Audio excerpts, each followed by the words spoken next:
وعباد الرحمن الذين يمشون على الأرض هونا وإذا خاطبهم الجاهلون قالوا سلاما والذين يبيتون لربهم سجدا وقياما والذين يقولون ربنا اصرف عنا عذاب جهنم إن عذابها كان غراما إنها ساءت مستقرا ومقاما والذين إذا أنفقوا لم يسرفوا ولم يقتروا وكان بين ذلك قواما. عزتمندو دا خو اوږده رکو ده او ټایم هم کم دی.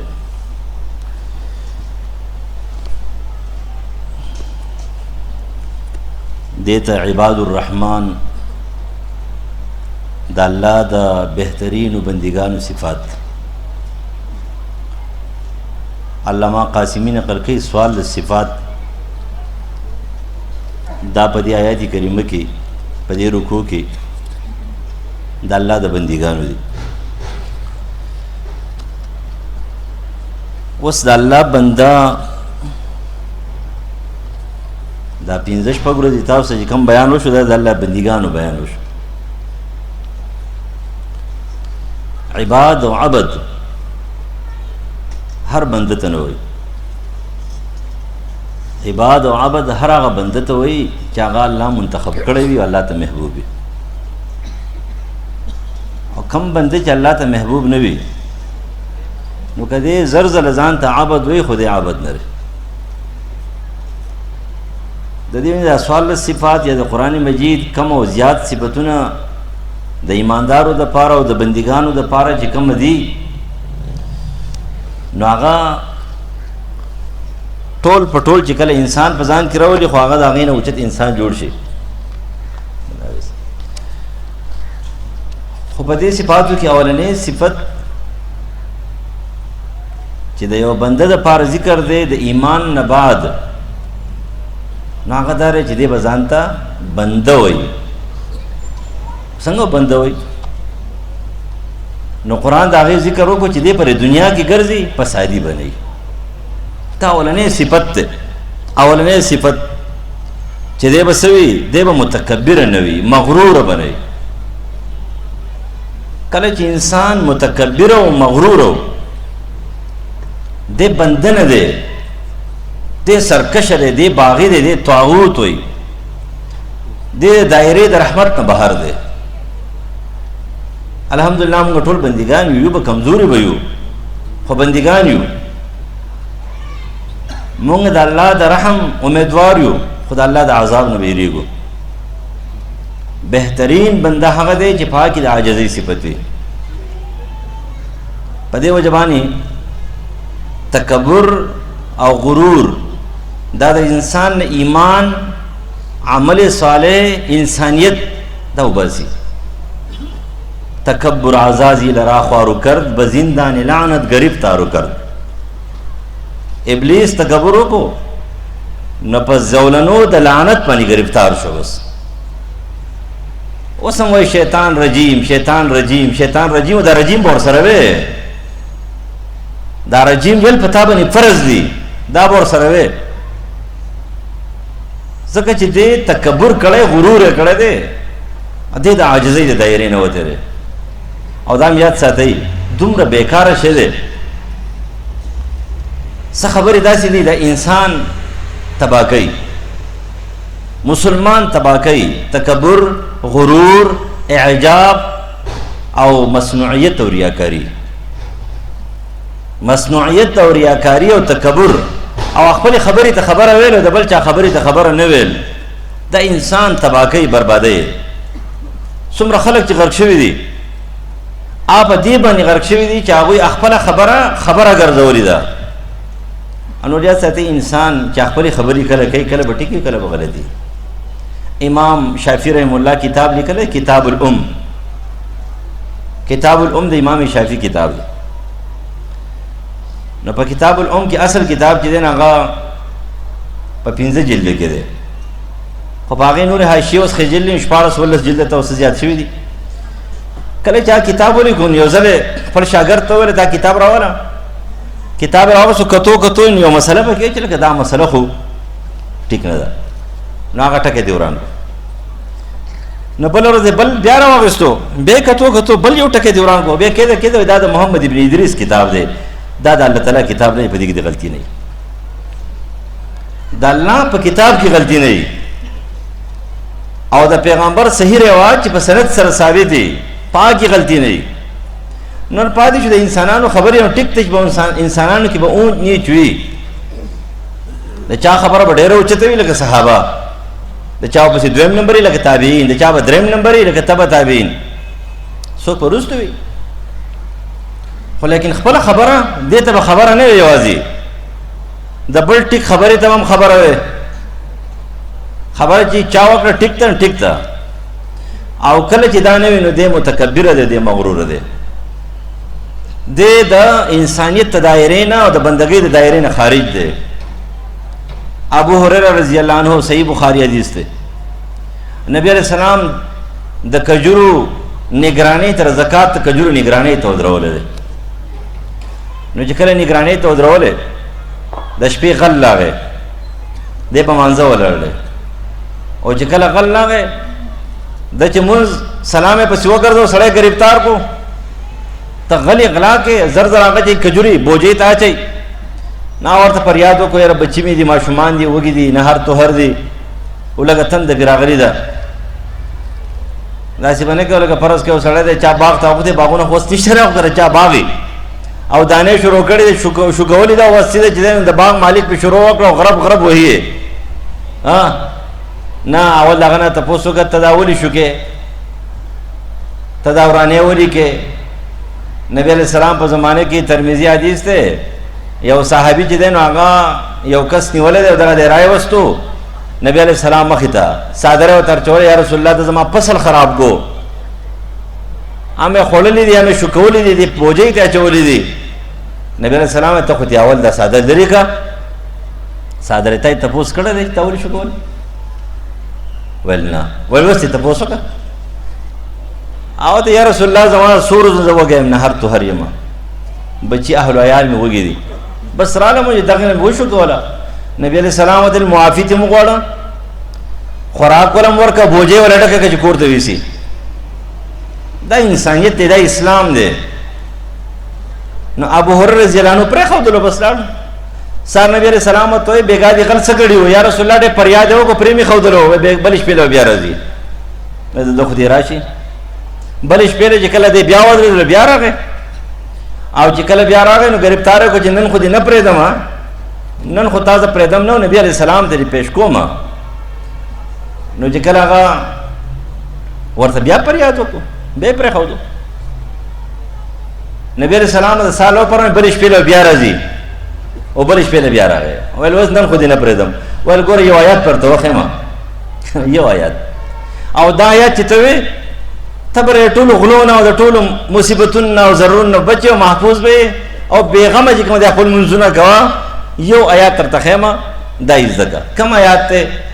آیت الکرسی. قرآن مجید کے ٹول عظیم آیات آیت الکرسی. صحیح بخاری نقل گئی، ابی بن کعب رضی اللہ تعالیٰ عنہ نبی علیہ السلام فرمایا یا ابا منذر ای آیت فی القرآن اعظم. په قرآن مجید کې ټول غټ عظیم آیات کم یو آیات ته ناور ته جواب کې ویل چې الله او رسول عالم ادب احترام په وجبانی خپل علم لاندې کو. نبی علیہ السلام ورته وایا قل وایا درځي درته ناور ته یا رسول الله آیت الکرسی الله لا اله الا هو الحي القيوم. دا ډېر عظیم آیات ته پدې کې د الله تعالی نمونه او صفاتونه 18 یا 17 ځله راغلي دي سخت کار او سپټ. په دې وجه باندې دې آیات ته لوی عظمت کې ملاو دي. نو په دې کې د الله تعالی نوم او صفت یا 17 یا 18 مرتبه راغلي دي یا په ضمیر سره یا په اسم ظاهر سره. په دې وجه باندې په دې کې ډېر لوی قدر دی عظیم آیات ته. نو نبی علیہ السلام هغه ته د سینه داسې اوله و علم دی مبارک شه. علم ډېر اوچت شی دی. ګوره علم ډېر اوچت شی دی. بیګام په ترجمه کې ویلا چې علم راشي کنه علم به فساد ختمي. علم به فساد نه جوړي. چې یو سړی د هغه سبق وایي او کلي ته راغی او په کلي کې فساد شروع کو. یو خو دین بیانول دي، دین بیانول فساد نه دي. ټول دین چې چا بیان کړی دی فساد ختم کړی دی، نیمګړی دین چې چا بیان کړی دی فساد جوړ کړی دی. چا چې د دین یو جانب بیان کړی دی نور جانبونه پرېښي دي. کله د دین ټول جوانب بیان کړی دي نو بیا سړي ته پته لګي لکه سعودي عرب کې یو سړي کال تېر کړی 2 کاله تېر کړی چې دلته راشي نو چې کله څوک یو عمل کوي هغه په سنت کې وي نو یاره ول هلته کېږي، انکار نه کوي. دا خبره هلته شته، انکار نه کوي. دا کمې د چا دی؟ دا کمې د هغې خلقو دی چې بیان کوي، دین بیانوي. ته خلقو ته پوره دین وښایه، عمل په یو طریقه کوي. 20 طریقو باندې عمل نه کېږي، یو طریقه به عمل کوي. خو ته دین ټول وښې خلقو ته، جګړه به ختم شي، فساد به ختم شي. او که ته نیمګړی دین خلقو ته بیان کې نو فساد به جوړ شي. لکه نیمګړی توحید بیان کې د هغې د منځ نه به خلافت وځي. خو چې کله پوره توحید بیان کې نو په دې کې به سم راشي، خلافت به هم راشي. نو علم فساد ختموي. ګورې خو علم ډېر اوچت شی دی، ډېر اوچت شی. علم معاشره کې نورانیت راولي، اختلاف ختموي، یو بل ته خلق نږدې کوي. خو د عالم سړي سینه هم د کینو نه ډکه ده، د ناپوه سړي سینه هم د کینو نه ډکه ده. یو سړی د قرآن ترجمه کړی د هغه هم سینه د نفرتون نه ډکه ده، او یو سړی د هغه جاهل دی د هغه هم سینه د نفرتون نه ډکه ده. نو دا څه فرق شو؟ د دې قرآن زده کول او د دې عمل څه فایده شوه؟ اول به هغه سړی ډېر کوشش کوي چې هغه قرآن ډېر پوهېږي، د هغه سره پوهه زیاتې. الحمدلله ټوله دنیا پوهېږي. نن سبا چې ټولو خلقو سره جای ټول خلق پوهېږي، لیکن دا ټول خلق چې په کوم څه پوهېږي نو هغه استعمالوي نه. هغه د خپل ګوګل نه چې کومه دی نو هغه ګندګي پې نه وباسي، چې د خپل ګوګل نه به دا ګندګي څه کې دا وباسي. نو ابلیس او شیطان هغه ورته آیت الکرسي وښودله، او چې کله ورته وښودله سار نبي علیه السلام ته وفرمایل یا رسول الله دا خبره مې یاد ساتئ، مه خفه کېږئ. ابلیس چې کوم دی حضرت ابو هریره ته یو آیت الکرسي وښودله، یو آیت الکرسي.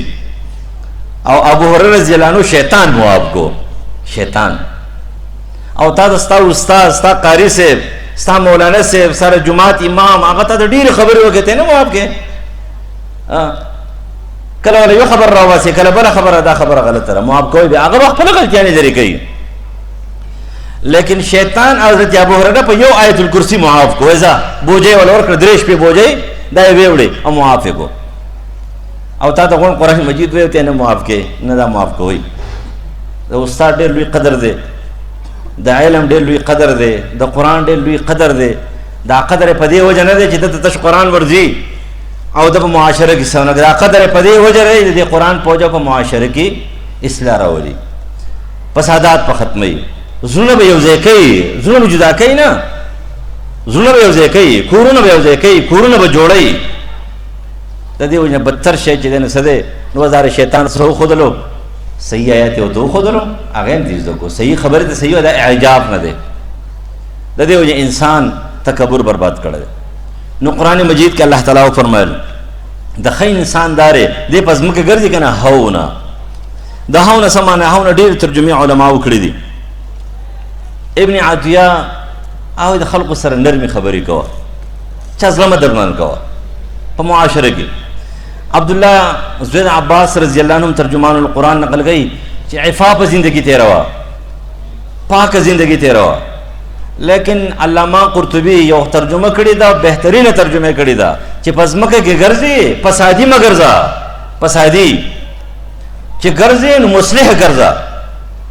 د ګاونډي خیال ساته، د رور خیال ساته، د تره خیال ساته، د معاشرې خیال ساته. په معاشره کې چې کوم ځای کې بګاړ لګ یو خبره یاد ساتئ. پخوانه دا معاشره ټیک وه، نن زموږ معاشره چې ده نو دا د مشرانو نه ورانه ده، خفه نه شئ. او څنګه ورانه ده؟ ورانه ده چې پخوانه په یو ځای کې غلطي وه، په یو ځای کې به ګناه کېدله. کله به چې مشر خبر شو نو هغه به بیا د دې خبرې لحاظ نه کولو چې دې زمانه خفه کېږي، اول معاشره خرابوي، محله خرابوي، کلی خرابوي، دا ختمول پکار دي. سیده به ورتلول دي، د هغې مقابله به یې کوله. نن ستاسو په کلي کې، ستاسو په خال کې په 46 سمګلران، 46 د نشو ماهران خرڅوونکي ستا په خال کې دي، 46 کسان. ستاسو ټول ماشومان کشران یې تباه کړه. لیکن هیڅ مشر د کلي د محلې په دې باندې اکشن نه اخلي. د جومات په خوا کې خرڅول اخیستل د نشو کېږي. د جومات نه مشران ځي او راځي، په دغې لار باندې ځي او راځي، لیکن داسې ورنه دی چې هلکه دا خو زموږ محله ده، څه چل به وکړي، مړ به دې کړي، هېڅ هم درته نه شوی، ته خو مشر یې، ته خو عزتمند یې، که تا د چا څه وویله که نه 15,000 کسان به در سره ودرېږي. معاشره ګورې هله خرابېږي چې کله د بني اسرائیلو معاشره هله غرقه شوې ده چې کله هغوی چشمپوشي وکړه مشرانو په ګناه باندې، ګناه یې منې کولی شو، چشمپوشي وکړه، معاشره خرابه شوه. په دې خپل کلي باندې رحم وکړئ، په دې خپلو کشرانو باندې رحم وکړئ، نارینه هم او زنانه هم، دا دې په دې خپلو کشرانو باندې رحم وکړي. د فساد جرړې چې کومه دي دا دې ختمې کړي. د فساد جرړې موبایل، د فساد جرړې دغه ماحول، واړه واړه کشران د 12 او د 16 او د 18 سال په منځ کې دا واړه چې کومه دي دا ټولې نشي کوي. تاسو دې خبر یې، ټول دې خبر یې، زه دې خبر شوم، تاسو نه خبر، تاسو دې خبر یې. زموږ کار خو زبان دی، او که څوک راوتله مونږ به سره مخکې ولاړ یو، زه به سره مخکې ولاړ یم.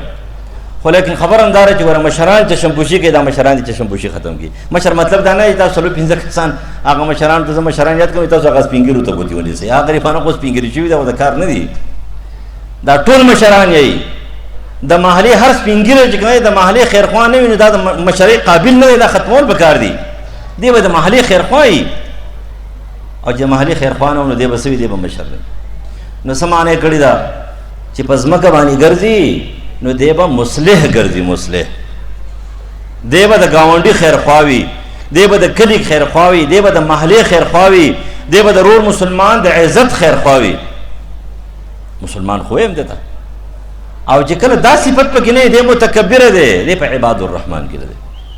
د دې وجې نه د عبدالله بن مسعود رضی الله عنه حدیث ته نبی علیہ السلام فرمایي، وایي د چا په زړه کې چې ذره برابر تکبري، من کان فی قلبه مثقال ذره من کبر، د چا په زړه کې د ذرې برابر تکبر وي، دی جنت ته نشي داخلېدلی. متکبر څه ته وایي؟ بدخوا ته وایي، بدخوا ته. چې ګاونډي ته خفه دی، دی متکبر دی. نبی علیہ السلام لا کتاب الکبائر کې علامہ ذهبی نقل کوي 229 صفحه بیروت چاپ باندې، او امام بهقی دا حدیث نقل کړی دی. نبی علیہ السلام له یو سړی راغی، ورته وایي ویل ما ته د الله رسوله دلنی ما ته داسې یو عمل وښیه چې زه جنت ته داخل شم. نبی علیہ السلام ته فرمایي محسن شه، محسن.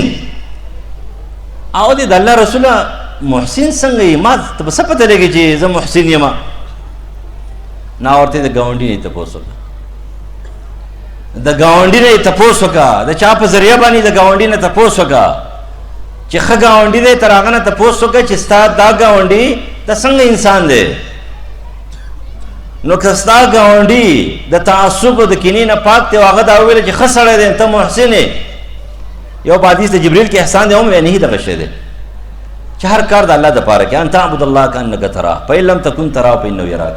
وایي د ګاونډي تپوس وکړه، که فرض که ګاونډي دی ویل چې ښه سړی دی نو ښه سړی دی. اوس راځئ نن ګورو خپل ځان، زموږ ګاونډیان څومره خوشحاله دي، څومره رانه خفه دي. علامه ذهبي یو حکایت نقل کړی دی، سړی هغې ته سوچ وکړي که نه حیران شي. سهل التستری رحمه الله یو تابعي دی، د هغه ګاونډي دی مجوسي کافر دی، مجوسي کافر. د هغه د کور په خوا کې لکه دا کور دی، د دیوال په دې خوا کې ټټۍ ده، کنیب دی، لیټرین پلس چې ورته وایي، هغه سوری دی. دته دا پته نشته دی دغې بل مجوسي ته چېرې زما دې کور نه ده، دې کور ته چې کومه دی نو څه ګندګي ځي. هغه چې دی نو څه وکړي، کاسه راوالي او هغې ته کېږدي، او چې کله هغه ډکه شي که نه د شپې پټه ویسي واړه یې. کله چې سهل التستری رحم الله وفات کېدلو نو په دغه ټایم کې هغه سوچ وکړو چېرې دا ګاونډي په دې باندې خبروم، ځکه زما نه وروستو هسې نه چې څوک ورسره لانجه وکړي، جګړه وکړي. او دومره ما کوشش کړی د ګاونډي د حق د ادا کولو. نو هغې ته جواب وکړه، هغې خواله راغی او ورته ویلې چې درته مې نه ویله، خو لږ زه په ځان باندې پوه شوی یم چې زه وفات کېږم، څه داسې اشارات درته میلاویږي چې زه وفات کېږم، دنیا نه روان یم. ته داسې وکړه چې تا ته زه یو د راز خبره کوم، هغه دا ده چې ستا دا ټټۍ چې ده که نه د دینه دا ګندګي دی پلاراتله دا قذرات خدا ما دومره مودا تا پټ د شپې چې کمارین دا لري کړی دي چې څوک د دینه خبر نشي. سورکوټه سړی نه و دا چې د دې زمانې دا ټول اولیاء الله دا ټول صالحان دا ټول نیکان راغونډ کې دا هغه شین نقطه نه رسي دا هغه شین نقطه نه رسي. نو قسم دې سړی زه خو ویرېږم ظاهري ډانچه به مې تاسو سره څنګه ښکاري خو نیت مې پاک دی. ظاهري ډانچه به وایي خلک یې که نه یو سړی روان یې خلکو په ذهن کې دا زما یو ملګری ما ته ویل ویل پلانکي راته وایي دا ډېر مغرور انسان دی. ما ورته ویلی چې زه خو ډېر عاجزه انسان یم تکبر پیژنم هم نه خو انداز مې داسې دی دا دغه چل دی نو دغه طریقه مې ده نور تکبر نشته تکبر ته پیژنې نه. لیکن پاک خلک په دې زمانه کې دا څومره خلک دی دا ټول لاغون کې که نه ټول دا دغه شین نقطه نه رسي. دومره عظیم انسان د یو مجوسي کافر د ګاونډګرۍ دومره خیال ساتي. هغه ورته ویل دومره موده تا زما د ګاونډګرۍ خیال ساتلی سره د دې نه چې زه یو مجوسي یم دومره زما لحاظ دې کړی دی او نه ستا لحاظ مې نه دی کړی د ګاونډګرۍ لحاظ مې کړی ته زما ګاونډي او د نبی علیہ السلام حکم دی د ګاونډي په باره کې دا یې نه دی چې ګاونډي څوک دی هغه حقوق د ځان لري. نبی علیہ السلام وفرمایل چې هغه سړی مؤمن نه دی لا یؤمنو لا یؤمنو لا یؤمنو. قیل یا رسول الله من اے د الله رسول څوک وایي هغه انسان چې د هغه نه خپل ګاونډي چې کوم دی نه سره د هغه د بوایقو نه د هغه د مصیبتونو نه د هغه د پریشانو نه د هغه د نور تکلیفونو نه چې ګاونډي ته به تکلیف رسي د هغې نه محفوظ نه دی. او به روایت ورپسې کي چې لا يدخل الجنت هغه سړی جنت ته نشي داخله دی چې ګاونډي ته محفوظ دی. بس خپل ځان وګورو معمولي غوندې خبره ده. نو چې یو سړی د خپل نږدې ګاونډي حق نشي ادا کولی نو غټ حقوق پس ادا کړي غټ حقوق پس ادا کړي دا ډېر ګران کار دی. هغه مجوسي کافر مسلمان شو اسلام قبول کو دیو نه ګاونډي ډېر حق ته یاد ساتي. مسلمانی ډېر ګران کار دی آسان کار نه دی. ګوره مخکې زه بار بار دا جمله ویم چې آخوند درویزه رحم الله دا جمله ویلی چې را مسلمان شدن کاری گران است مسلمان جوړېدل ډېر ګران کار دی او پیر شدن کاری آسان است. پیر جوړېدل خو ډېر آسان کار دی که نه. یو ناشنا جمله تفسیر محاسن التاویل نقل کړې ده چې کم من صدیق فی قباء و کم من زندیق فی عباء.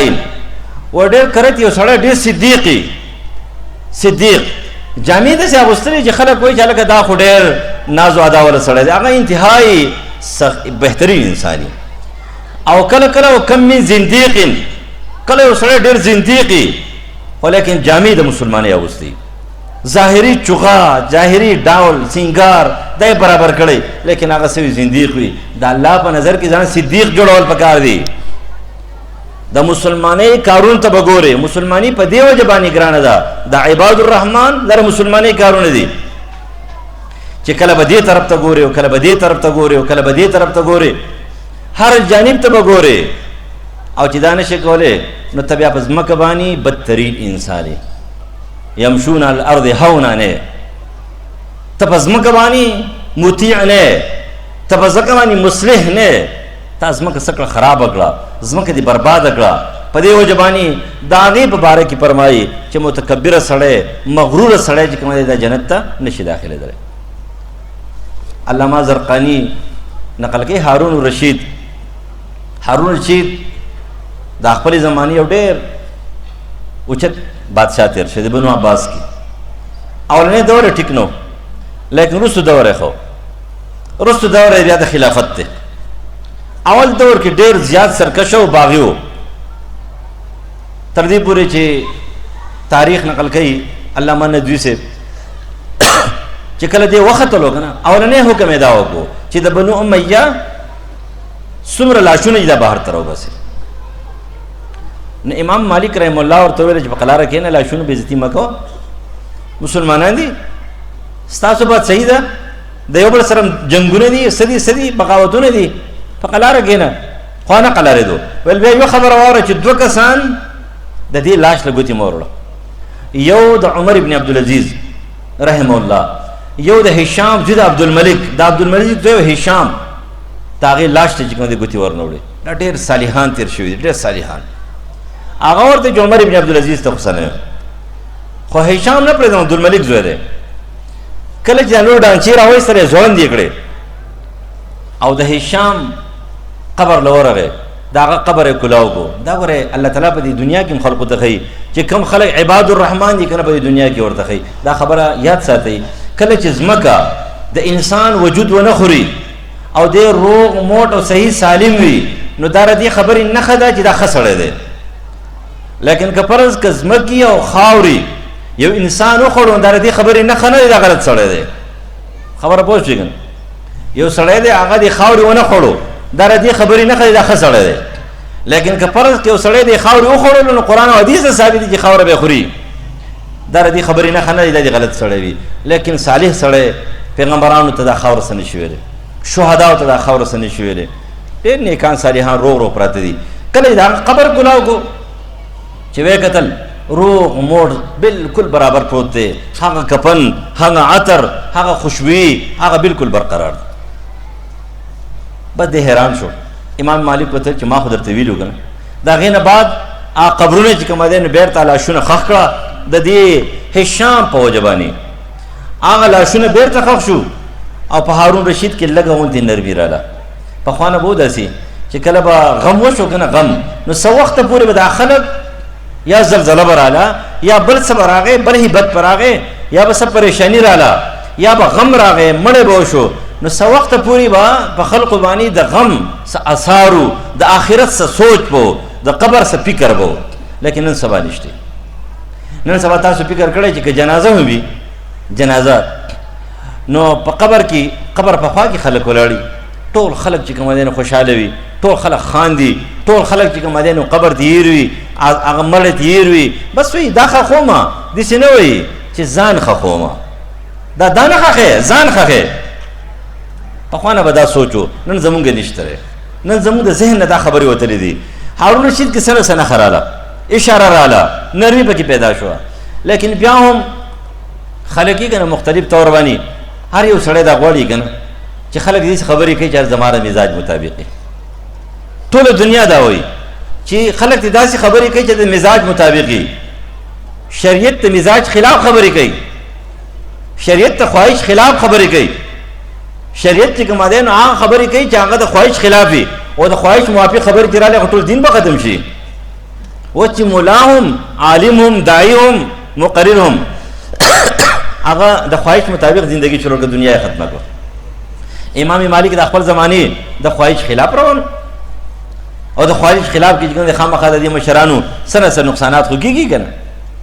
نو هارون رشید چې کوم دی په امام مالک پابندي ولګوله، او چې کله امام مالک باندې پابندي ولګوله، نو امام مالک هم امام مالک هم هغه پر سر باندې د رومیا الله چې د دې دپاره چې نظر محفوظ ساتي. نن دا نشته دی، ټوله دنیا لګیا ده، پردې ماتې دي. دا زنانه راغلي دي دلته دې درس له، تاسو یې درس له راغلي، دوا به هم کوو، هر څه به هم کوو، که تاسو د 2 ورځو نه څه پیدا نه اخیستې، دا دعا څه پیدا نه کوي، هېڅ پیدا نه کوي. تا دې پرده نه ده اخیستې، تا دې حیا نه ده اخیستې، تا دې ادب نه ده اخیستی، تا دې احترام نه ده اخیستی، تا د مانځه چل نه ده اخیستی، ته دې چې کوم دی نو اسلامي رنګ باندې ځان رنګ کولی نه شې. نو تش دوا له راغلې، نو دوا یا به قبلېږي یا به نه قبلېږي، بیا به زموږ څه دوا وي. دوا خو بالا قبلېږي، ځان برابر که، ځان برابر که، زړه کې دې درد پیدا شي، دوا به دې قبول شي. خو که ته دې له راغلې 2 ورځې پروګرام وشو، بس خلک راله ولاړه، ډېر ښه علما راله، صفت یې وکړو، د هغه مولوي صاحب صفت وشو، د هغه وشو، زما وشو، بل وشو. نن سبا ټول خلک صفتونه کوي، نور څه نشته دی، ټول صفتونه روان دي. زه هم خوشحالي کوم، ته هم خوشحالي کوې، ټول روان دي. هغه مولوي صاحب ډېر ښه تقریر وکړو، او ډېر ښه مولوي صاحب څه چلو شو، ښه مولوي صاحب شو. دا تېر شوي مولویان نه ښه مولوي دي، زه ښه مولوي صاحب شوم، زما نه بلا خلک ښه دی. صرف دلته زه ناست یم، په دې محفل کې زما نه غټ غټ علما ناست دي، غټ غټ خلک ناست دي، دې باندې کار نه کېږي. څه دې زده کړه، څه دې واخېستل، څه دې په ذهن کې ویوړه، څه تبدیلي را پکې راله، څه تغییر در پکې راغی. که تبدیل در پکې نه راغلی، تغییر در پکې نه راغلی، دننه ستاسو موبایل در سره دی، ته موبایل ته ګورې او لګیا یې او هغې ګوتې وهي او درس روان دی، راغلی یم شوشا دپاره، دعا به وشي، خبره وشي، برنه قسم دی که الله تعالی څه درکوي، نه درکوي. تعالی بل درکې چې تا کې درد پیدا شوی، ته په خپل ګناهونو ستومانه شوی، ته په خپل غلطیانو باندې ستومانه شوی، ته په دې ستومانه چې را ما څه کړی یا الله زما توبه بیا باندې کوم، نو بیا به دعا وکړي، دعا به اثر وکړي. نو کدی سي د دعا به اثر وکړي. امام مالک رحم الله حیا کولا، چا کی چې حیا هغه د حیا د زګی ته پوس کوي، د حیا زګی له حیا ولا راځي، حیا زده کړه به حیا زګی له سړی چې به حیاي حیادار خلق چې ته پوس کوي. حضرت عائشہ رضی الله عنها صحیح بخاری حدیث ته نبی علیہ السلام فرمایل د قیامت پر ورځ باندې به ټول خلق بربندي. و حضرت عائشہ رضی الله عنها حیادار بیبی وا ایک نمبر د حیا ته پوسو کو، کمی زنانه ته پوس کړه، زوس په ته پوس زوګم، کمی زنانه ته پوس کړه دې چې هغه وادله زم پدی کې رواج شته او کبه کې نشتی، پدی کې رسم شته او کنيشتي، پدی کې ګډا شته او کنيشتره، پدی کې بهای شته او کنيشتره، پدی کې عورت ماتيږي او کنه ماتيږي، پرده ماتيږي او کنه ماتيږي. چاته پوس کړه دې بس په خپل سوچ وکړئ کنه پچا کی چې حیا وي او د حیا ته پوس کوي. کپرس کې زنانه ته زنانه وي پلان کې چې مارکیټ ته او پاغه مارکیټ کې کومه داسې خېخې کپڑے او پلان کې شی ملاويږي، حیادار زنانه به ایک نمبر دا خبره کوي چال دې خو حیا نه ماتيږي کنه، و چې نه حیا نه ماتيږي، و چې حیا نه ماتيږي نو زیبا لکه فرض کو وادره شادي حال کې وادره پروګرام دې ډوډۍ شوی دا کارت راغله دې تعالی چې کله دعوت درکې تو ورته چې لکه ستا دعوت خو قبول دی، خو په شادي حال کې خو ډول او باجه او سګړا او سرنا خو نشته کنه، او چې نشته اول نمبر بدا ته پوس کړي سبا دعوت برنا کنه قبل. عائشہ رضی اللہ عنہا حیادار بیبی و، نو چې حیادار بیبی و ایک دم نبی علیہ السلام ته پوس کړي د الله رسول ټول خلک بربندي یو بل ته باندې ګوري. نبی علیہ السلام ته فرمایل چې هغه وخت هغه ټیم هغه ورځ دومره سخت ورځ چې په دیو باندې خبر نه ټول خلک به بره ګوري.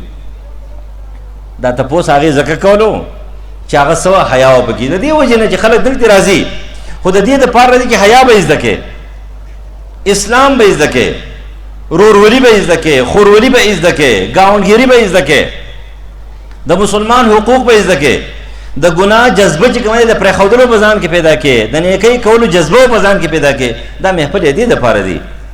تشدید لپاره نه دي چې غټ محفل وشو دومره خلک راغی زر تاسو ولي کې دومره رااله په دومره باندې کار نه کوي، بس کامیاب پکې هغه سړی دی چې سیر رسېدي، پاکي انقلاب راغلی، پاکي تغییر راغلی دی.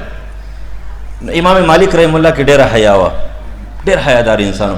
دا یاد ساتئ شته دا قصې نه دي. علامه زرقاني په شپږمه اومه صفحه اول جلد باندې نقل کوي چې امام مالک د خپل کتاب ولیکو موطا مالک الموطا، یو موطا د مالک ته، یو موطا د امام محمد ده. امام محمد موطا د امام مالک نه اکثر لیکلي ده ځکه چې هغه استاد دی.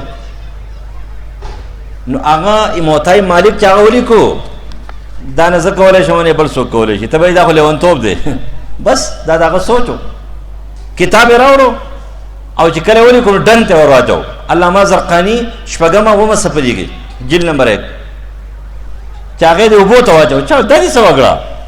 ویل که نیت می خرابی، نیت می غلطی نو دا کتاب به خراب شي، او که نیت می ټیکی کتاب به ټیکی.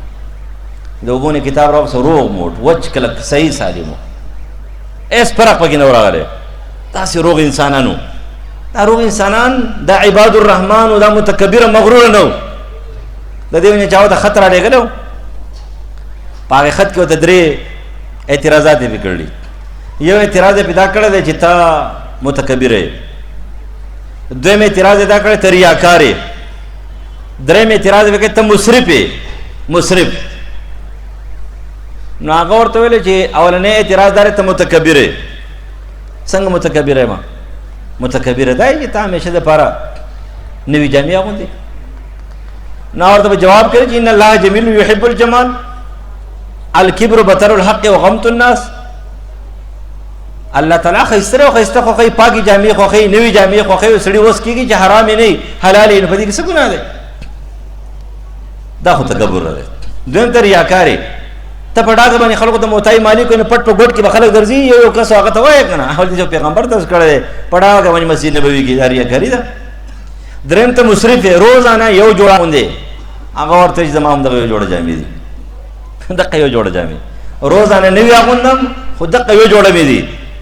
ځکه زما ټیلر دی بل چاله څوک جامې نه جوړوي دغه ټیلر صرف ماله جوړوي بل چاله نه جوړوي او زه چې یو جوړه نن جوړه کړم هغه واغوندم نو هغه ماسخوتن چې کله بدل کړم نو هغه چاله ورکړم ساله بله جوړه واغوندم زما دغه یو جوړه ده په دې یو جوړه کې به ځم هغه پاک انسان پاپسې هارون رشید خط راولېږو او ورته وویله چې ته به په مسجد نبوي کې درس نه کې درس په تا باندې بند ډېر بند شوي دي په مختلفو خلقو باندې بند شوي دي علماو باندې بند شوي دي جیلونو ته تللي دي لیکن هغوی خپل کار نه دی پرېښی مونږ خو بېکاره اوسلي دي لیکن هغوی خپل کار نه دی پرېښی روان دي شیخ الاسلام ابن تیمیه رحمه الله دومره لیکل کړي دي دومره ټیم یې قیمتي کړی دی زه هغې ته حیران یم ټول عمر یې په جیل کې او په جلاوطنۍ کې تېر شوی دی لیکن خپل عمر یې قیمتي کړی مونږ خو خپل عمر په تلاوت هم نشو قیمتي کولی جومات ته لاړ شو 10 منټه ټایم را سره 10 منټه ټایم را سره 5 ساعت را سره بس د هغه سره ودرېږه هلتې خبرې وکړه هلتې خبرې وکړه یا لکه کښېنه تحیت المسجد وکړه بیا کښېنه قرآن مجید راواله تلاوت وکړه قرآن نه درځي نو ذکر وکړه جومات کې خبرې مه کوه هغه ټول عمر داسې تېر کړی جلاوطني دومره لیکلی کړی حیران به شي نو امام مالک رحمه الله اول ځل چې بار ته راوتلو او د مسجد نبوي مخې ته یو چبوتره ده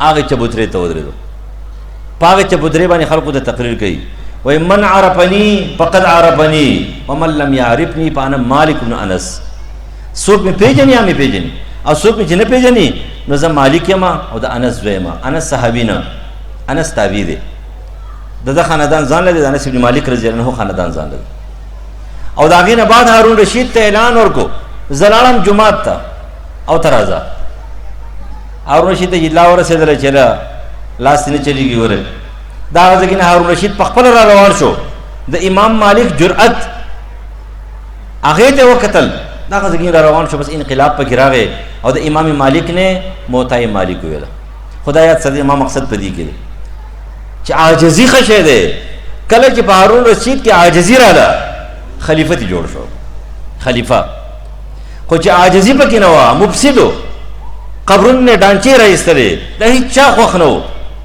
هر چا سره نفرت کولو خو چې کله مصلح شو عاجزه شو تکبر تی ووتلو غرور تی ووتلو او مصلح د انسانانو شو د خلقو خیرخوا شو خلیفه تی جوړ شو یو ورځ راغی امام مالک بیمار دی امام مالک بیمار دی نن سبا خو هغه نشته دی که نه احترام نشته دی د جومات امام به بېټیم نه راځي دا ښه خبره ده په ټایم دی راځي هر څه په ټایم پکار دي ټول نظام په ټایم باندې چلیږي د پیغمبر ټول نظام چې کوم دی په ټایم باندې و د شمس او د قمر نظام چې کوم دی په ټایم باندې دی د سپوږمۍ نظام په ټایم باندې دی په ټایم باندې جومات ته دی مولوي صاحب راځي د جومات امام لیکن که فرض کړه د جومات امام 15 منټه یا 4 منټه 10 منټه 8 منټه لیټ شو نو په ځان باندې ثقالت مه راوله ته به شوې ټول انتظار به کوې دا ستا استاذ دی دا ستا امام نه ستا استاذ دی دې ته به ته د قدر او د عزت په نظر باندې ګورې امام عبدالله بن عباس رضی الله عنه راغلی دی او د ابی ابن کعب د ابو موسی اشعري رضی الله عنه د کور مخې ته ناست دی ابو موسی اشعري رضی الله عنه چې راپاڅېدو ماسپښین ته نږدې جومات ته ځي که نه راوته چې ګورې عبدالله ابن عباس ناست دی ته کله راغلی سهار راغلی او ته د پیغمبر تره زویه ته ما ګنهګارې خو چې رانې دروازه ما ته وایه چې زه راوځم چې نه دا چېرته نه شي کېدی ته زما استاد یې شاګرد یم ته زما استاد یې زه شاګرد یم زه به تا ته انتظار کوم ته څو پورې راوتی نه زه تا دروازه نه وم دروازه به زه اعلی یعنې مطلب نه وم زه به ناست یم ته به راوځې دا څومره قدر و ډېر عزت کو وره پخواني مشران چې عزتمند وره تاسو ته پته را 1 نمبر هغه د امام په قدر باندې عزتمند د جماعت امام قدر یې کو د جماعت امام قدر کوي عزت کوي هارون رشید راغی امام مالک بیمار دی هارون رشید په کرسۍ کې کېناستو د امام مالک کرسۍ خالی پرته ده په دغه ورځ باندې امام هارون رشید چا کرسۍ راوړې ده چې امام مالک راوتلو چې ویې کتله چې ته شاګرد یې اگر که په دې وخت کې ته بادشاه یې خلیفه یې خو په دې وخت کې ته زما شاګرد یې ته به کوز کښېنې نو د معاذ بن جبل رضی الله عنه حدیث دی هغه پیش کو امام مالک فرمایي نبی علیہ السلام فرمایي چې من تکبر وضعه الله څوک چې تکبر او غرور وکړي نه الله به په ځمکه باندې نه باسي ومن تواضع رفعه الله او څوک چې عاجزي کوي دی به الله اوچت کی، دی به الله عزتمن کی. هارون رشید یو دم کو شو په خاورو کې کېناستو. او دا خبره یاد ساتئ، کم انسان چې په قرآن باندې پوهېږي، په دین باندې پوهېږي، په دین ځان پوهه کړی، معلومات نه، په قرآن پوهېږي، په دین پوهېږي، په دین ځان پوهه کړی، نو دته چې کله هم داسې خبره وکړي که نه یو دم هغه پوه شي، یو دم په هغې باندې پوه شي. هارون رشید په قرآن پوه او په حدیث پوه شو، یو دم د کرسۍ نه کوشو لاندې په خاورو کې کېناستو چې واقعي ته استاد یې، زه شاګرد یم، زما دپاره بره ناسته نه ده پکار. دغه ناسته دغه ستا ځګی دی په قرآن باندې وقاف و، قرآن نه خبرو. کم خلک د قرآن نه خبرو، هغوی ته چې کله د قرآن خبره شوې ده هغوی خپل ځان کې انقلاب راوستی دی، خپل ځان یې بدل کړی دی. نن مونږ چې دی نو ځان خو وایي چې په قرآن پوهېږو، عام خلک وایي که نه یاره ډېر خلک پوهې دي، اوس هر سړی پوهې دی، عمل نشته دی، پلانکې نشته دی. نه، هېڅوک پوهې نه دی، څوک پوهې دی؟ پوهې انسان خو هغه دی چې د خپل علم مطابق زندگی تېروي. پوهې انسان خو هغه دی چې هغه د الله نه یېرېږي. پوه انسان خو هغه دی د قرآن د احکامو مطابق هغه څه کې زندگی تېروي. او که ته چې پوه انسان دی ته وایي چې ډېر معلومات دي ورسره چې په دې ټي وي باندې راولي تپوسونه دې کوي، هغه د جوابونه کوي، هېڅ پوهه ورسره نشته دی. ولې؟ ځکه چې هغه د قرآن او سنت خلاف روا دی، هغه د معاشرې مفسد دی، هغه د معاشرې مصلح نه دی. د معاشرې دپاره خو د خیر کار نه کوي، د خیر کار خو خلک کوي، د عمل نه دی، دا په خپله د خیر کار دی. تکبر نه چې کوم دی براعت دی، چې یو سړی په جومات کې ولاړ لمونځ کوي او د هغې نه پس یا الله ما وبخې، یا الله دا ماحول کې څه دا ختم کړي، دا پریشانیانې ختمې کړي، ته دې خبره نه دغه دعا قبلېږي. دې معاشرې ته دا مصلح دی، اوس دی متکبره نه دی، دی د غرور نه سره د غرور نه پاک دی، دی د تکبر نه پاک دی، دی عباد الرحمن کې داخل دی، دی مصرف نه دی، دی متجاوز نه دی. پریشانی کم خلک بیا د شپې پاسې تهجد دپاره خصوصي عبادات کوي، تهجد والا خصوصي عبادات کوي، پر یا کرای نه بربادوي. خلک ګورئ د خپل ځان دپاره یوازې نه، د دې معاشرې دپاره بهترین خلک دي، هغه د دې معاشرې دپاره بهته ودی او هغه پاسېدلی دی. هغه چې کله دعا کوي خپل ځان ته یوازې نه کوي، ټولو خلقو ته کوي، ټول وطن ته کوي، ټول اسلام ته کوي، ټول کلي ته کوي. نو ته ودی او ستا دپاره د اصلاح خبرې کوي، دی بهترین انسان دی، بهترین انسان. یو تابعي دی، هغې ته یو ځل لور وویله، علامه قاسمي نقل کوي، لور ورته ویل بابا ټول خلک ودري ورته یېښې، عجیبه غوندې کار دی. نو هغه ورته ویله چې لور داسې شی دی چې دا اور نه دی، دا اور ما خوب ته نه پرېږدي، دا جهنم مې خوب ته نه. جهنم چېرته دی؟ جهنم شته که نه؟ اور شته که نه؟ نو اور را روان دی. وایي ما چې کومه دی نو څه دی خوب ته نه پرېږدي. بس ټول خلک ودرې، زه یېښ یم، زه چې کله دې اور ته پام وکړم بس زه ویرېږم، ما باندې غونې زیګ زیګ شي، د دې اور سره به څه کومه، د دې به څنګه مقابله کومه، دې له به څنګه تیاري کومه، څنګه به دې ځان بچ کومه، څنګه به دې نجات میلاویږي. نو ټول خلک وده دی، خو دا اور ما خوب ته نه پرېږدي، زه څه یم زه یېښ یم، ټول خلک وده دی.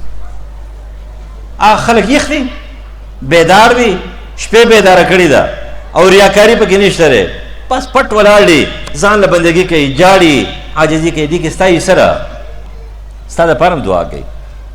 بهترین صفت دی، دا ځان کې پیدا کول پکار دي. خو خپل عبادت ته شپې په ریاکارۍ مه بربادوئ.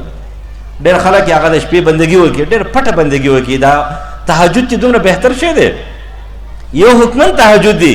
عبدالله ابن عباس رضی الله عنه فرمایي، عثمان ابن عفان رضی الله عنه فرمایي، سړی د ماسخوتنې د منځونو نه بعد چې کوي د وده کېدو نه مخکې 2 رکعاته نفل وکړي، بس در پاره چې کوي تهجد ثواب ملويږي. دا لغوي لحاظ سره دی، عرفي لغوي لحاظ سره. شرعي لحاظ سره تهجد داري د شپې په نیمه شپه کې پاسې، که تعالی خوب درځي وده شي د وده کېدو نه پاسې، که خوب نه درځي بیا ځان نه خبره ده، هغه عذر دی. د هغې نیمه شپه کې د پاسې پټ ودرېږي، الله ته متوجه شي او بیا په عبادت کې وجاړي، فریاد وکړي پروردګار ته، پروردګار زه ګناهګار یم. ښه مسلمان دار د نیکو سره یېرېږي، بد مسلمان دار چې هغه د نیکو سره د ګناهونو سره نه یېرېږي. خو ښه مسلمان دار چې هغه نیکي کوي او بیا یېرېږي، پروردګاره زما دا کمزور عمل په خپل دربار کې قبول او منظور کې، رب زه ډېر ګناهګار یم، څنګه ما معاف کې، یا الله ما معاف کې، زه عاجز بنده یم، ما معاف کې. نن مونږ راغونډ شوي یو، نن مونږ به اول 1 نمبر د خپلو ګناهونو به توبه وباسو. د ټولو نه مخکې به د ګناه نه توبه وباسي چې ګناه دې نه پرېږي نو توبه نه قبلېږي. د توبې د قبلېدلو دپاره شرط دا دی رحمتونه هله متوجه کېږي چې مونږ اول ګناهونه پرېږدو او چې ګناه هم نه یې پرېښي نو توبه به څنګه قبوله شي؟ نو اول به ګناهونه پرېږدو. اول به نر ښځې مشران کشران که فرض که په دې وخته پورې په څه یو طریقه باندې په ګناه کې اخته وو او ګناه نه به توبه وباسو. څومره ګناه چې د هغې نه به توبه وباسو. بیا به داسې نه کوم ګاونډي سره مې ورانه ده جوړه به ورسره کوم، ورور سره مې ورانه ده جوړه به ورسره کوم، مسلمان سره مې ورانه ده جوړه به ورسره کوم. اوسه پورې مې دا ګناه کړی توبه به وباسم. غیبت مې کړی دی بیا به نه کوم، چغلي مې کړې ده بیا به نه کوم، رشوت مې اخیستلی دی هغه به ورکوم. او دا خبره مې یاد ساتئ چې په دروغه قسم چا خوړلی دی نو ګوره په هغې باندې کار نه کېږي. پرون یو کس ټلیفون وکړو چې یو مفتي صاحب چې دی نو هغه دلته یو کس په دروغه قسم خوړلی ورته ویلې چې 3 روجې ونیسه. مفتي صاحب به نه مفتیان دي سي تاسو مه خفه کېږئ. زه چې کله مفتیان یادوم چې په چا باندې رد کوم نو هغه چې مفتي نه وي په هغه رد کوم او چې سم مفتي په هغه څوک رد نه کوي. زه چې مفتي وایم نو هغه د تقي عثماني رحمت الله علیه نه وایم نه رفیع عثماني رحمت الله علیه وایم نه چې بل مفتي صاحب وایم. زه هغه وایم چې په څه نه پوهېږي او پتو ورکوي په څه پوهېږي نه او پتو ورکوي. زه هغه خلک چې کوم دی یادوم نو هغه ورته دا مفتي دی ورته وګوره که نه ورته ویلی چې په دروغه دې قسم خوړلی دی خیر دی ته اوس څه وکړه یو 3 ورځې روژه ونیسه بس کار وشو. مال په دې باندې کار نه کېږي، روجې دې هم نه نیسي، ایس پم نه کوي. دا شی به واخلي چې کوم شي باندې قسم خوړلی دی او په قسم باندې کټ کړی دی دا به واخلي او دا به هغه سړي له ورکړي ورته وروره دا ستا حق دی ما په دروغ قسم خوړلی یا الله ما معاف کړي بس خبره ختمه شوه. اوس که فرض کې یو سړی دی هغه ته پته دی پردی حق مې په قسم باندې جدا کړی دی، پردی حق مې چې کوم دی نه خوړلی دی زما سره سره دی نو دی دې څه وکړي دی د هغه پردی حق ادا کړي بیا دې یا الله ما معاف کړي یا الله زما بخشش وکړي. دې ته څوک تیار نه دي قسم دی که مونږ ته تیار اول زه تیار نه یم پسې تاسو تیار. حق ادا کول ډېر ګران کار دی. کله چې مطالبه وشي که نه مطالبه دا تبلیغیانونه چې پاسې که نه صحابه ته 20 منټه نیمه ګنټه تقریر وکړي ټول خلک ورته ناست خو چې مطالبه وکړي که نه ټول سرونه ښکته کړي ای که نه مطالبه ګران شی دی. نو چې کله مطالبه وشي تا نه مطالبه ګناه پرېږده بس دې شاته شي یاره دې ته خو جوړ نه یا لکه د صلح کې دا شی ورته پرېږده مشرانو ته وایي نه نه نه بس مطالبه وشو که نه شاته شي. کله چې مطالبه راشي ته شاته کېږي نه شاته کېږي به نه. نن مطالبه ده د ګناهونو د پرېښودلو مطالبه ده، د پردي حقوقو د ادا کولو مطالبه ده. د هغې نه پس چې کوم دی موږ الله ته توجه کوو د الله نه به غواړو چې پروردګاره ته ما معاف کړي زما بخشش وکړي ما له پروردګاره دنیا او آخرت راکړي زما دنیا او آخرت ښایسته کړي بیا به دعا کوو. لیکن موږ پرېږدو څه نه غواړو پرېږدو نه. په دې قرآن کې د ښایسته ښایسته صفتونه هم خوښ دي. عباد الرحمن الذین یمشون الارض هونا واذا خاطبهم الجاهلون قالوا سلاما. تهجد گزار دی، عبادت گزار دی، قتل نه کوي، زنا نه کوي، دا نه کوي، دا نه کوي، دا نه کوي. دا ټول هم خوښې دي خو کوی نه خوښ هم دي کوی نه. لکه فرض که موږ فضیلت بیانو د قرآن چې کوم دی نه څه بیانو فضیلت بیانو نو چې کله د قرآن چې کوم دی فضیلت بیانو نو دا هم خوښ چې دا فضیلت بیان شي خو لیکن چې کله بیا موږ د هغې فضیلت مطابق زموږ مطالبه د عمل وشي بیا ورته تیار یو. د پاک رزق چې کوم دی نو طلب چې کوم دی نو هغه په قرآن کې صفتونه په حدیث کې صفتونه دې ته هم خوښ دي خو لیکن چې کله د پاک رزق مطالبه وشي بیا هغې ته تیار نه یو. دغه رنګې د ښې نظرې کله مطالبه وشي نو بیا هغې ته څه نه یو تیار نو ځان به تیارو. نن موږ راغلي یو دې محفل کې تقریرونه نو نه کوو تقریرونه وعظونه شوي دي بار بار شوي دي. زما مقصد هم دا دی چې اول زه په دې باندې ځان تیار کړم بیا چې دی نو تاسو تیار شئ او د تیارۍ نه بعد چې کوم دی الله تعالی چې دې ځای کې نه وځو چې مونږ د الله صحیح بندګان یو هغه بندګان چې بره فرشتې په موږ باندې فخر کوي چې هغه بندګان دي واقعي او الله تعالی دې فرشتو ته وایي چې دا هغه بندګان دي چې تاسو ویل چې دوی به وینې دوی به ګناهونه کوي. ته وګوره که نه څومره دري عاجزه دي څومره توبې وایستلې معاف شو بخشش چې کوم دی د هغوی وشو. نن موږ د دې ځای کې نه به داسې وځو داسې دعا به کوو انشاءالله به دعا قبلېږي که نن قبوله نه شي سبا له به قبوله شي او که سبا له نه وي آخرت ته به پاتې شي دعا رد کېږي به نه انشاءالله چې کله په دغې برابر طریقه باندې یا به نن یو مصیبت را رواني هغه به پرې واوړي مصیبت پر را رواني هغه به پرې واوړي یا به پکې خیر وي. تحب العفو فاعف عني اللهم إنك عفو تحب العفو فاعف عني ربنا ظلمنا أنفسنا وإن لم تغفر لنا وترحمنا لنكونن من الخاسرين ربنا ظلمنا أنفسنا وإن لم تغفر لنا وترحمنا لنكونن من الخاسرين اللهم اجعل التوفيق رفيقنا والصراط المستقيم طريقنا وتب علينا إنك أنت التواب الرحيم اللهم وفقنا توفيقا يقينا معاصيك وأرشدنا إلى سعي ما يرضيك وأجرنا يا مولانا عن خزيك وعذابك اللهم اغفر لحينا وميتنا پروردگار د حرمین حفاظت وکي د مظلوم مسلمانانو امداد او تعاون وکي حقیقی مجاهدین کامیاب او کامران کې حقیقی دایان کامیاب او کامران کې پروردگار زموږ د وطن د سرحدات حفاظت وکي الہ العالمین ته محافظ او ناصر شه پروردگار دی وطن چې سم مسائل له سم پریشانیاں دي پروردگار ختمي کا زموږ په دی وطن کې صالح قانون د عدل قانون پروردگار منتظم په سترګو وخایا الہ العالمین یو عادل حکمران الله کا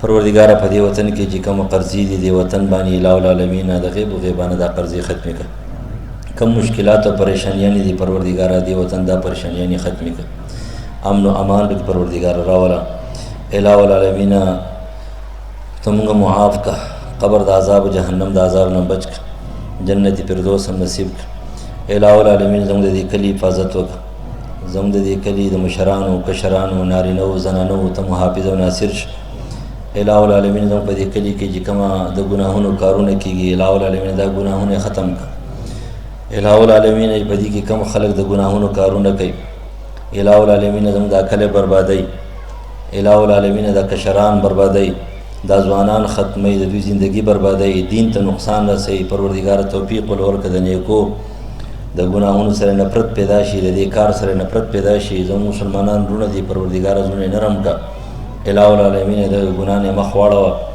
پروردگار د نیکی توفیق ورکړي الہ العالمین زموږ کشران پني غلار روان کا الہ العالمین د ګناهونو سره نفرت پیدا کا د هر قسم مصیبتونو پریشانونو زموږ د کله بچ کا د هر قسم وبای امراض او قهرون موږ بچ کا الہ العالمین په کورونو کې د ایمان او د قرآن او سنت رڼاګانی راولا الہ العالمین د قرآن او سنت او د دین رڼاګانی پکې راولا یا الله زموږ د کورونو د شرک او د کفر د بدعات او رسومات او د ګناهونو تیریو باسه پروردگار ډېر ورونو درخواستونه کړي دي بیماران دي شفای کامل عاجل نصیب الہ العالمین خويندې دي ورونه دي مشران دي کشران دي نارینه دي زنانه دي روحانی بیماران دي جسمانی بیماران دي شفای کامل عاجل نصیب کا الہ العالمین تا بیماران کړي دي ته شفا ورکون کې الہ العالمین شفای عاجل نصیب کا پروردگار د دین د پاره روغ کا د قرآن او سنت د پاره روغ کا د خپل بندګۍ د پاره ولسیت کامل ورکا پروردگار استا بندگان دي الہ العالمین د رحم او د کرم معاملو سوکا شفای کامل عاجل نصیب کا سمشران د کلی بیماران دي پروردگار اسیت کامل ورکا الہ العالمین ډېر قرضدار دي پروردگار قرض یو مصیبت ته یو پریشانی یو غم دی یو ګناه ده الہ العالمین دا قرض او نجات نصیب کړي چې قرضونه نجات نصیب شي پروردگار څومره قرضدار دي قرض نجات نصیب کا الہ العالمین څومره قرضدار دي قرض نجات نصیب کا د چا څه شرعي اجاز ضرورت دي پروردگار سرته ورسوه الہ العالمین چا څه شرعي اجاز ضرورت دي سرته ورسوه پروردگار چا څه شرعي اجاز ضرورت دي سرته ورسوه الہ العالمین چا الواد نشتره نیکان صالحان الواد ولورکا پروردگار چا الواد نشتره نیکان صالحان الواد ولورکا چا نارینه الواد نشتره نیکان صالحان نارینه الواد ولورکا چا زنانه الواد نشتره نیکان صالحان زنانه الواد ولورکا چا الواد شته نیکان صالحان لوی کا د چا بچی تابعدار نه دی پروردگار تابعدار کا د چا بچی بیلار دی پروردگار پلار کا الہ العالمین چا په کورونو کې اختلافات په اتحاد او اتفاق کې بدل کا الہ العالمین چا په زړونو کې پریشانیاں دي الہ العالمین په خوشحالو باندې بدل کا یا الله زموږ زړونه پاک کا زموږ نیتونه پاک کا کینو بغضونو حسدونو زموږ زړونه پاک کا عقیدې برابر کا اعمال برابر کا الہ العالمین هغه خلکو سره زموږ مینه او محبت پیدا کړي کوم استاخ وخري پاغه لارم روان کړي کوم لار استاخ وخدا دا خلکو مرګري کړي کوم خلک استاخ وخري څوک ته اقامت دین د پاره کوي پاره جامع هر شکل کې کامیاب او کامران کا الہ العالمین سمر پریشانیانی وتا رکاوټونه وتا هغه پریشانیانی رکاوټونه ختم کا. الہ العالمین دې کشرانو او د نور ورونو چې کوم د محفل او د پروګرام انعقاد کړی دی، مشورې ورکړي دي، دا اوس مسایل دی پروردګاره حل کا، د دین کار تی واخله، ټول مشکلات حل کا، شرعي اعجاز ضرورت سرته ورسوه. پروردګاره یو نیک مجاهد، یو عظیم انسان چې هغه پرون ابلو شهید شوی دی، پروردګاره ستا نیک بندر زموږ په نظر کې موږ ته نیک ښکاري، الہ العالمین جنت فردوس نصیب کا. او هغه ظالمان پروردګاره په خپل قهر گرفتار کړه، الہ العالمین امرسی سے معاف کا، جنت فردوس نصیب کا. الہ العالمین ستا صالح نیک بندو، الہ العالمین تا ته درغلی دی، د رحم او د کرم معامله اوس وکړه. پروردګاره دغه په شان دي نیکان صالحان عظیم خلق پر دنیا کې پیدا کړه. پروردګاره ستا د دین پرچار وکړي، ستا د دین دپاره ودرېږي. کوم ورونه چې په هغې باندې خفه دي پروردګاره هغوی له لوی لوی مرتبې ورکړه. کوم خلک چې په هغې خوشحاله دي تباه و برباد او نیس و نابود یې کړه. یا الله موږ معاف کا، قبر د عذاب او جهنم د عذاب نه بچ کا. ډېر رونه دي بار ملکونو کې دي، په مصیبتونو کې دي، په جیلونو کې دي، مظلومان دي، پروردګاره جیلونو نجات نصیب کا. ډېر رونه دي هلته داسې ناست دي، پروردګاره په زړونو کې د دې خپل وطن مینه پیدا کړه چې ته واپس راشي د خپل کلي ته. الہ العالمین هلته د قرضو په وجه باندې دي، پروردګاره قرضې ختمې کا. څه پریشانیانې او څه مسایل دي پروردګاره پریشانیانې او مسایل ختم کا. الہ العالمین ته موږ معاف کا، د نیکانو صالحانو سره مینه محبت پیدا کا. یا الله زموږ استادانو بخه، پروردګاره زموږ استادانو بخه چې کوم ژوندي دي الہ العالمین صحت کامله ول ورکړه. پروردګاره زموږ شیخانو بخه، زموږ مور پلارو بخه، چا مور پلار ژوندي دي پروردګاره هغوی صحت کامله ورکړه. پروردګاره کشرانو له توفیق ورکړه چې خدمت یې وکړي، احترام او ادب یې وکړي. پروردګاره عقیدم ټیکه، عملا برابر کا، قبر د عذاب او جهنم د عذاب نه بچ کا، جنت فردوس هم نصیب کا، د رحم او د کرم معامله رسوه کا. الہ العالمین په دې کشرانو باندې رحم وکړه. پروردګاره د دې ګناهونو سره او د نشو سره نفرت پیدا کا. پروردګاره د ګناهونو سره او د نشو سره نفرت پیدا کا. الہ العالمین د خیر او د رحم او د کرم باران وکړه. پروردګاره د خیر او د رحم د کرم باران وکړه. الہ العالمین د خیر او د رحم او د کرم باران وکړه. الحمدلله رب العالمین الرحمن الرحیم مالک یوم الدین ایاک نعبد وایاک نستعین انت الغنی ونحن الفقراء انت الغنی ونحن الفقراء انت الغنی ونحن الفقراء انزل علينا الغيث واجعل ما انزلت علينا قوة وبلاغا الى حين اللهم اغثنا اللهم اغثنا اللهم اغثنا غيثا مغيثا هنيئا مريئا نافعا غير ضار عاجل غير آجل. اللهم ربنا آتنا في الدنيا حسنة وفي الآخرة حسنة وقنا عذاب النار.